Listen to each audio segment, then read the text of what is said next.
Barnaby Rudge by Charles Dickens. Chapter 33. One winter evening, early in the year of our Lord 1780, a keen north wind arose as it grew dark, and night came on with black and dismal looks.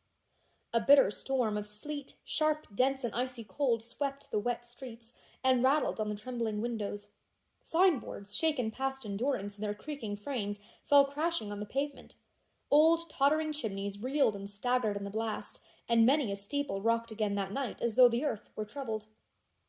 It was not a time for those who could by any means get light and warmth to brave the fury of the weather. In coffee-houses of the better sort, guests crowded round the fire, forgot to be political, and told each other with a secret gladness that the blast grew fiercer every minute.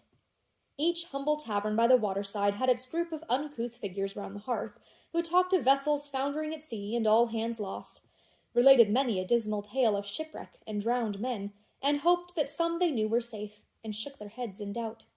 In private dwellings, children clustered near the blaze, listening with timid pleasure to tales of ghosts and goblins, and tall figures clad in white standing by bedsides, and people who had gone to sleep in old churches and being overlooked had found themselves alone there at the dead hour of the night, until they shuddered at the thought of the dark room upstairs, yet loved to hear the wind moan too, and hoped it would continue bravely. From time to time these happy indoor people stopped to listen, or one held up his finger and cried, "Hark!" And then, above the rumbling in the chimney and the fast pattering on the glass, was heard a wailing, rushing sound, which shook the walls as though a giant's hand were on them. Then a hoarse roar as if the sea had risen. Then such a whirl and tumult that the air seemed mad, and then with a lengthened howl the waves of wind swept on and left a moment's interval of rest. Cheerily, though there were none abroad to see it, shone the maypole light that evening. Blessings on the red, deep, ruby, glowing red, old curtain of the window, blending into one rich stream of brightness, fire and candle, meat, drink, and company, and gleaming like a jovial eye upon the bleak waste out of doors. Within, what carpet like its crunching sand? What music merry as its crackling logs? What perfume like its kitchen's dainty breath? What weather genial as its hearty warmth? Blessings on the old house, how sturdily it stood! How did the vexed wind chafe and roar about its stalwart roof? How did it pant and strive with its wide chimneys, which still poured forth from their hospitable throats great clouds of smoke and puffed defiance in its face? How, above all, did it drive and rattle at the casement, emulous to extinguish that cheerful glow, which would not be put down, and seemed the brighter for the conflict. The profusion, too, the rich and lavish bounty of that goodly tavern. It was not enough that one fire roared and sparkled on its spacious hearth. In the tiles which paved and compassed it, 500 flickering fires burnt brightly also. It was not enough that one red curtain shut the wild night out and shed its cheerful influence on the room. In every saucepan lid and candlestick and vessel of copper, brass, or tin that hung upon the walls were countless ruddy hangings, flashing and gleaming with every motion of the blaze, and offering, let the eye wander where it might, interminable vistas of the same rich color. The old oak wainscoting, the beams, the chairs, the seats, reflected it in a deep, dull glimmer.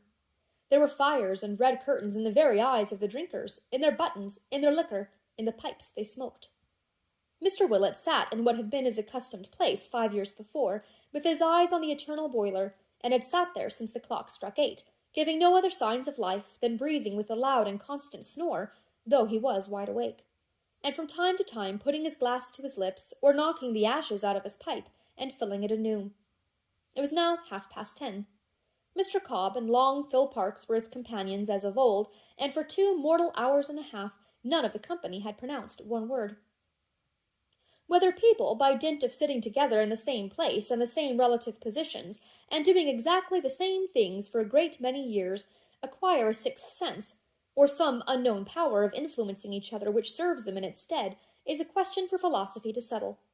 But certain it is that old John Willett, Mr. Parkes, and Mr. Cobb were one and all firmly of opinion that they were very jolly companions, rather choice spirits than otherwise, that they looked at each other every now and then as if there were a perpetual interchange of ideas going on among them, that no man considered himself or his neighbour by any means silent, and that each of them nodded occasionally when he caught the eye of another, as if he would say, "You have expressed yourself extremely well, sir, in relation to that sentiment, and I quite agree with you."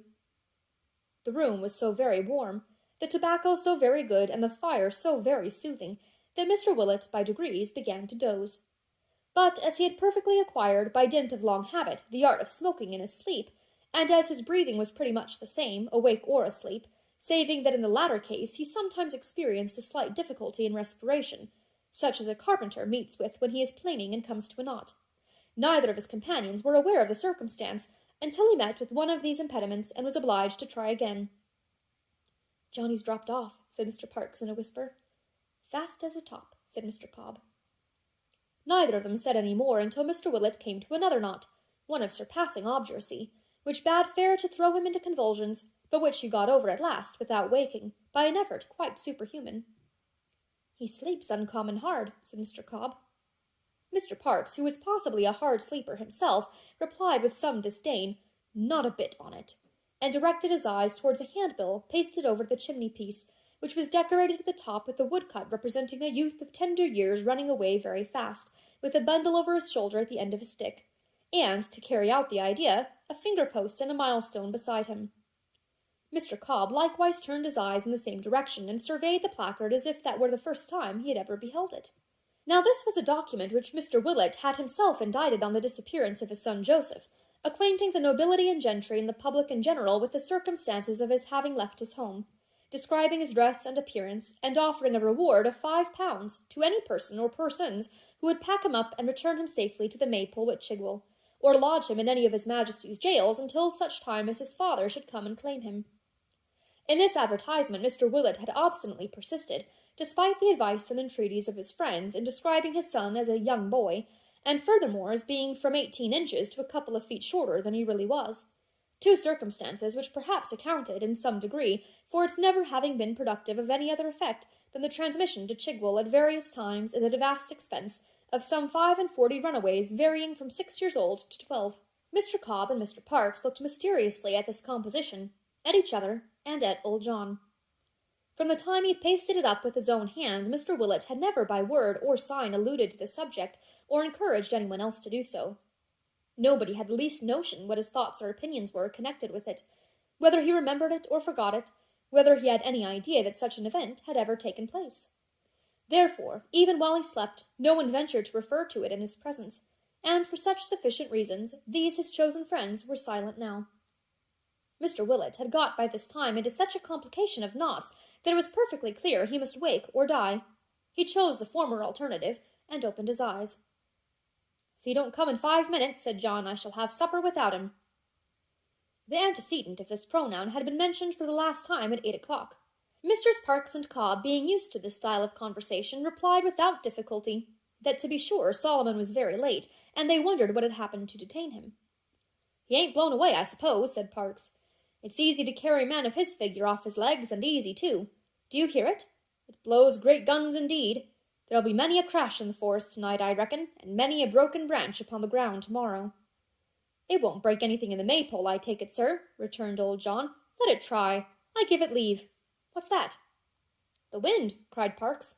"It's howling like a Christian, and has been all night long."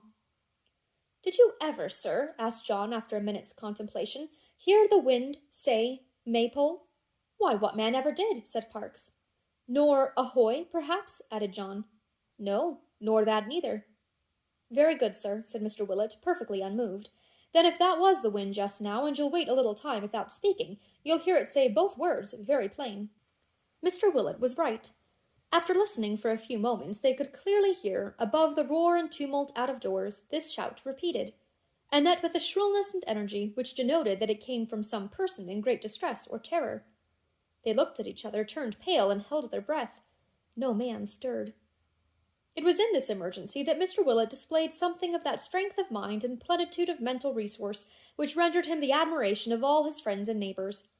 After looking at Messrs. Parkes and Cobb for some time in silence, he clapped his 2 hands to his cheeks, and sent forth a roar which made the glasses dance and rafters ring, a long sustained, discordant bellow, that rolled onward with the wind, and, startling every echo, made the night 100 times more boisterous, a deep, loud, dismal bray that sounded like a human gong.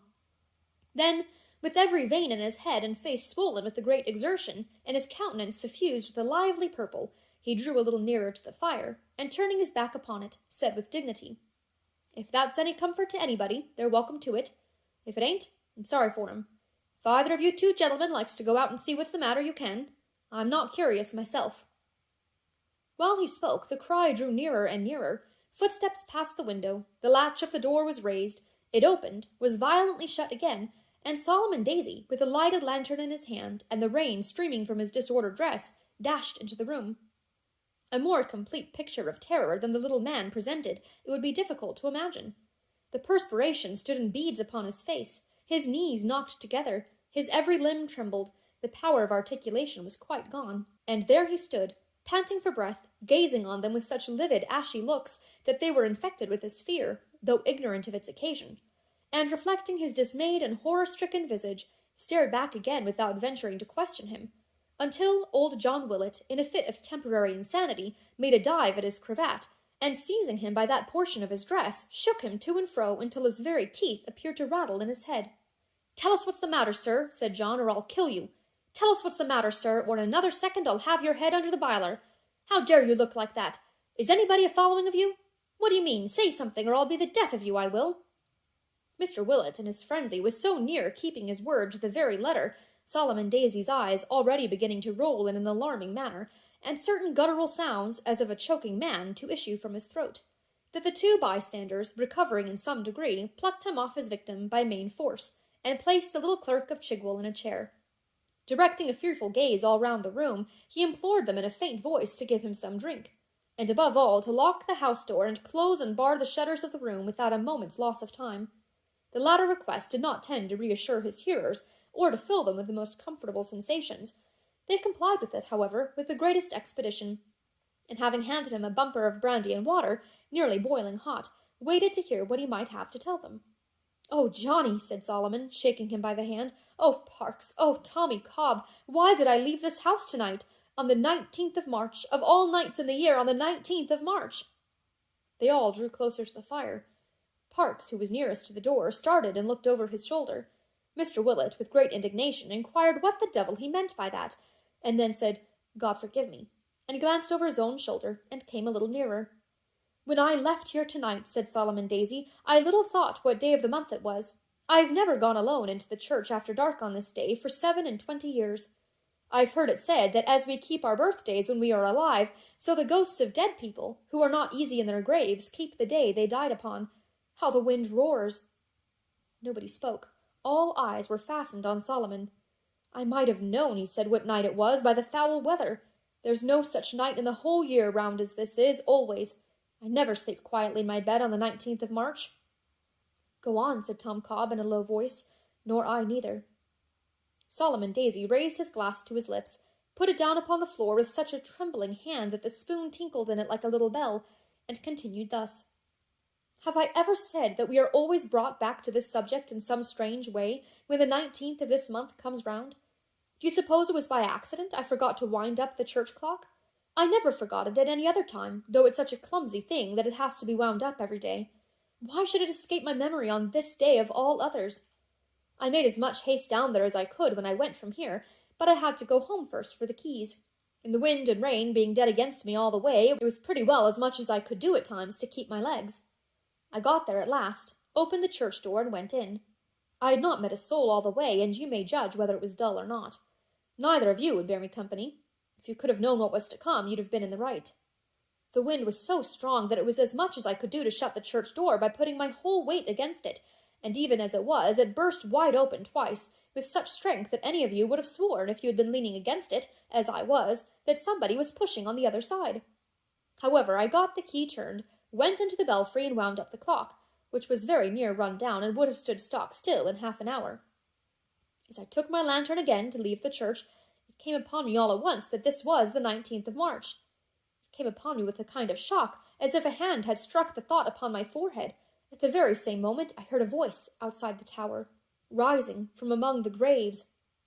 Here old John precipitately interrupted the speaker, and begged that if Mr. Parks, who was seated opposite to him and was staring directly over his head, saw anything, he would have the goodness to mention it. Mr. Parks apologized and remarked that he was only listening, to which Mr. Willett angrily retorted that his listening with that kind of expression in his face was not agreeable, and that if he couldn't look like other people, he had better put his pocket-handkerchief over his head. Mr. Parks, with great submission, pledged himself to do so if again required, and John Willett, turning to Solomon, desired him to proceed. After waiting until a violent gust of wind and rain, which seemed to shake even that sturdy house to its foundation, had passed away, the little man complied. Never tell me that it was my fancy, or that it was any other sound which I mistook for that I tell you of. I heard the wind whistle through the arches of the church. I heard the steeple strain and creak. I heard the rain as it came driving against the walls. I felt the bells shake. I saw the ropes sway to and fro, and I heard that voice. What did it say? Asked Tom Cobb. I don't know what. I don't know that it spoke. It gave a kind of cry, as any one of us might do if something dreadful followed us in a dream and came upon us unawares, and then it died off, seeming to pass quite round the church. I don't see much in that, said John, drawing a long breath, and looking round him like a man who felt relieved. Perhaps not, returned his friend, but that's not all.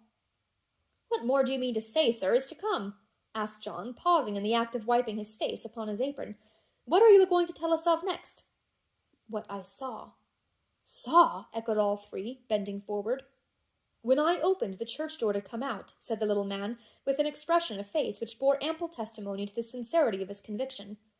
When I opened the church door to come out, which I did suddenly, for I wanted to get it shut again before another gust of wind came up, there crossed me, so close that by stretching out my finger I could have touched it, something in the likeness of a man.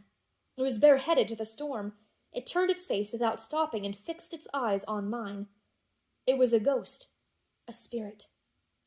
Whose? They all three cried together. In the excess of his emotion, for he fell back trembling in his chair and waved his hand as if entreating them to question him no further, his answer was lost on all but old John Willett, who happened to be seated close beside him. Who? Cried Parkes and Tom Cobb, looking eagerly by turns at Solomon Daisy and at Mr. Willett. Who was it?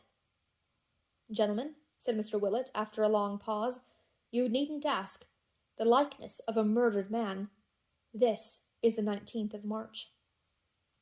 A profound silence ensued. If you'll take my advice, said John, we had better, one and all, keep this a secret. Such tales would not be liked at the Warren. Let us keep it to ourselves for the present time at all events, or we may get into trouble, and Solomon may lose his place. Whether it was really as he says, or whether it wasn't, is no matter. Right or wrong, nobody would believe him. As to the probabilities, I don't myself think, said Mr. Willett, eyeing the corners of the room in a manner which showed that, like some other philosophers, he was not quite easy in his theory, that a ghost, as had been a man of sense in his lifetime, would be out a-walking in such weather. I only know that I wouldn't if I was one. But this heretical doctrine was strongly opposed by the other three, who quoted a great many precedents to show that bad weather was the very time for such appearances, and Mr. Parkes, who had had a ghost in his family by the mother's side, argued the matter with so much ingenuity and force of illustration that John was only saved from having to retract his opinion by the opportune appearance of supper, to which they applied themselves with a dreadful relish. Even Solomon Daisy himself, by dint of the elevating influences of fire, lights, brandy, and good company, so far recovered as to handle his knife and fork in a highly creditable manner, and to display a capacity both of eating and drinking, such as banished all fear of his having sustained any lasting injury from his fright. Supper done, they crowded round the fire again, and, as is common on such occasions, propounded all manner of leading questions calculated to surround the story with new horrors and surprises. But Solomon Daisy, notwithstanding these temptations, adhered so steadily to his original account, and repeated it so often, with such slight variations, and with such solemn asseverations of its truth and reality, that his hearers were, with good reason, more astonished than at first. As he took John Willett's view of the matter in regard to the propriety of not bruiting the tale abroad, unless the spirit should appear to him again, in which case it would be necessary to take immediate counsel with the clergyman, it was solemnly resolved that it should be hushed up and kept quiet. And as most men like to have a secret to tell which may exalt their own importance, they arrived at this conclusion with perfect unanimity. As it was by this time growing late, and was long past their usual hour of separating, the cronies parted for the night. Solomon Daisy, with a fresh candle in his lantern, repaired homewards under the escort of long Phil Parkes and Mr. Cobb, who were rather more nervous than himself. Mr. Willett, after seeing them to the door, returned to collect his thoughts with the assistance of the boiler, and to listen to the storm of wind and rain, which had not yet abated one jot of its fury.